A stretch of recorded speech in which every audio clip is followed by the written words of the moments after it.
جیسے پہلے کبھی نہیں بلایا گیا تھا۔ ابن زکی کا پورا نام عبد المعالی محمد محی الدین تھا اور ابن زکی کے نام سے مشہور تھا۔ حضرت عثمان کے خاندان سے تعلق رکھتا تھا۔ وہ قانون علم اور سائنس کا عالم تھا۔ صلاح الدین کا بہت احترام کرتا تھا۔ جب سلطان ایوبی نے یروشلم فتح کیا تو مسجد اقصی میں پہلے جمعے کا خطبہ دینے کے لیے سلطان ایوبی نے اسی کو منتخب کیا تھا۔ بعد میں اسے دمشق کا قاضی مقرر کر دیا گیا۔ ہم گئے تو الملک الافضل نے کہا کہ ہم تینوں ساری رات اس کے ساتھ رہے۔ وہ سوگوار تھا اور گھبرایا ہوا بھی۔ قاضی الافضل نے اعتراض کیا اور کہا رات بھر لوگ باہر کھڑے سلطان کی صحت کی خبر سننے کا انتظار کرتے ہیں۔ اگر ہم ساری رات اندر رہے تو کچھ اور سمجھا لیں گے اور شہر میں غلط خبر پھیل جائے گی۔ الافضل سمجھ گیا۔ اس نے کہا ہم لوگ چلے جائیں۔ ہماری بجائے اس نے امام ابو جعفر کو اس مقصد کے لیے بلایا کہ اگر رات کو صلاح الدین پر نزع کا عالم طاری ہو جائے تو امام اس کے سرہانے قرآن پڑھے گا۔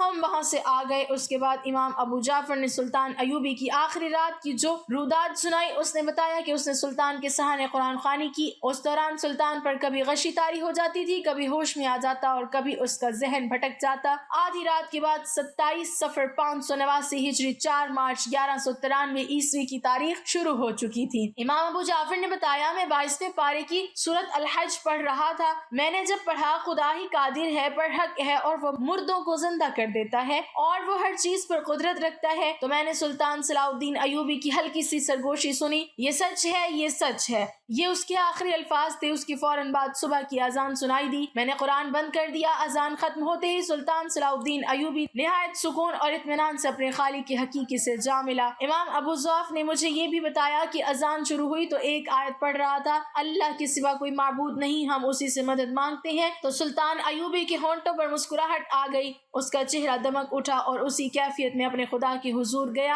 میں جب پہنچا اس وقت صلاح الدین ایوبی فوت ہو چکا تھا۔ خلفائے راشدین کے بعد اگر قوم پر کوئی بھاری ضرب پڑی تو سلطان ایوبی کے انتقال کی تھی۔ قلعے شہر وہاں کے لوگوں اور دنیا بھر کے مسلمانوں پر غم کی ایسی گھٹا چھا گئی جو صرف خدا جانتا ہے یہ کتنی گہری تھی۔ میں نے لوگوں کو اکثر کہتے سنا کہ جو شخص سب سے زیادہ عزیز ہے اس کے لیے وہ اپنی جان قربان کر دیں گے، لیکن میں نے کبھی کسی کو جان قربان کرتے نہیں دیکھا۔ البتہ میں قسم کھا کر کہتا ہوں کہ سلطان ایوبی کی زندگی کی آخری رات ہم میں سے کوئی پوچھتا کہ سلطان ایوبی کی جگہ کون جان قربان کرنے کو تیار ہے تو ہم میں سے بہت سے لوگ اپنی جانیں قربان کر کے سلطان ایوبی کو زندہ رکھتے۔ اس روز شہر میں جس کو بھی دیکھا بے اختیار آنسو بہاتے دیکھا۔ لوگ رونے کے سوا کچھ اور سوچتے ہی نہیں تھے کہ پھر شاعر کو مرثیہ سنانے کی اجازت نہ دی گئی۔ کسی امام، کسی قاضی اور کسی عالم نے لوگوں کو صبر کی تلقین نہ کی جو خود رو رہے تھے، ہچکیاں لے رہے تھے۔ صلاح الدین کے بچے روتے چیختے گلیوں میں نکل آئے۔ انہیں روتا دیکھ کر لوگ دھاڑے مار مار کر روتے تھے۔ ظہر کی نماز کا وقت ہو گیا۔ اس وقت سلطان ایوبی کی میت کو آخری غسل دے کر کفن پہنایا جا چکا تھا۔ غسل عدالت کے ایک اہلکار نے دیا تھا۔ غسل کے لیے مجھے کہا گیا تھا مگر میرا دل اتنا مضبوط نہ تھا، میں نے انکار کر دیا۔